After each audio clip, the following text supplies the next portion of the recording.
कोलकाता में डॉक्टर से रेप और मर्डर के मामले में सुप्रीम कोर्ट ने नेशनल टास्क फोर्स के गठन का आदेश दिया है। टास्क फोर्स की निगरानी में काम किया जाएगा। वहीं इस मामले में कोर्ट ने सीबीआई से 22 अगस्त तक स्टेटस रिपोर्ट तलब की है।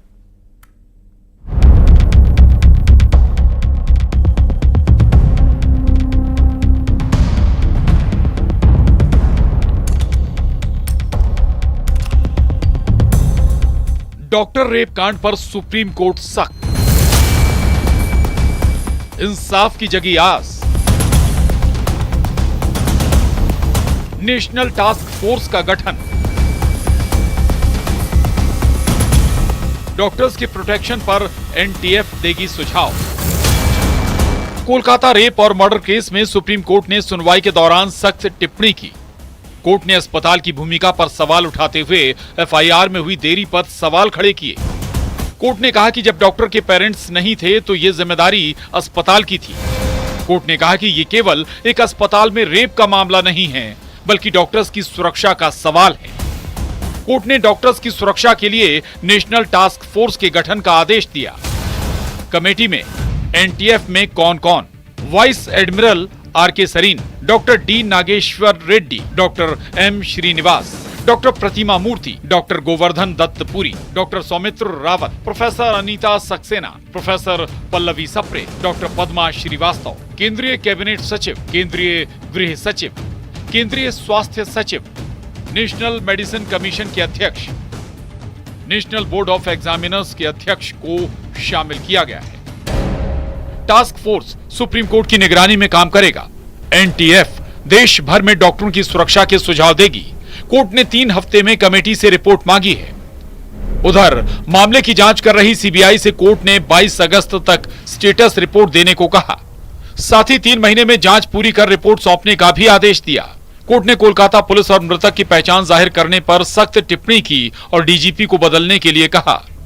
कोर्ट ने कोलकाता रेप और मर्डर केस पर स्वतः संज्ञान लिया है। Bureau report, news 18। और मैत्रेयी हमारे साथ जुड़ी हुई हैं, उनके पास हम आपको लिए चलते हैं।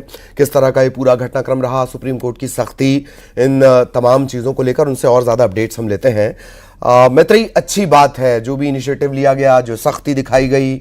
अब ऐसा लगता है कि कोलकाता कांड में जो भी कुछ छिपा हुआ है वो संभवतः बाहर आ पाएगा और डॉक्टर्स की सिक्योरिटी सुनिश्चित होगी। मैत्रेयी, प्लीज।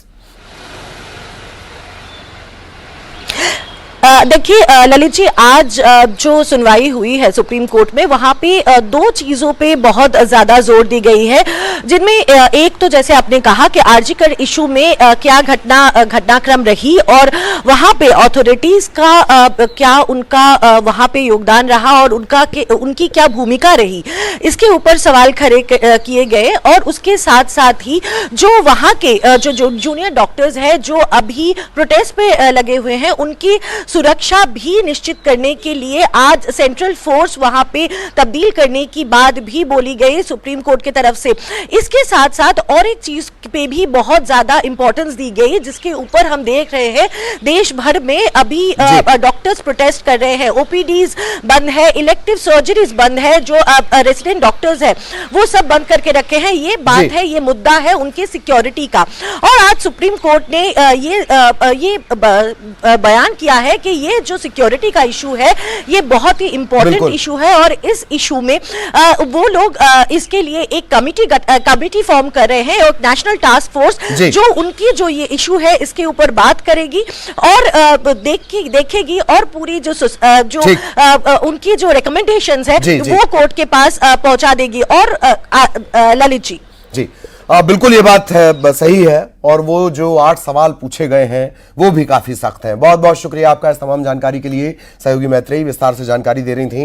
इधर मुंबई के ठाणे के स्कूल में नर्सरी की बच्चियों के साथ छेड़छाड़ मामले को लेकर आज